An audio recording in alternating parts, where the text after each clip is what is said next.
হায় হেমন্ত লক্ষ্মী, তোমার নয়ন কেন ঢাকা?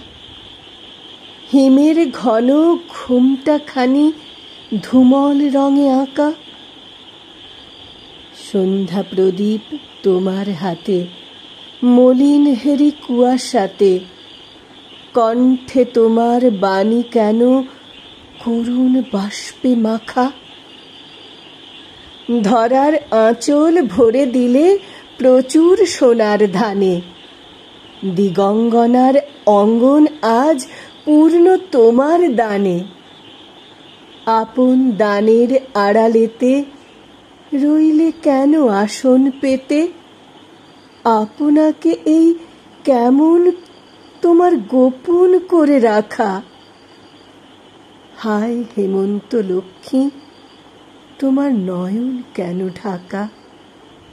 তোমার নয়ন কেন ঢাকা?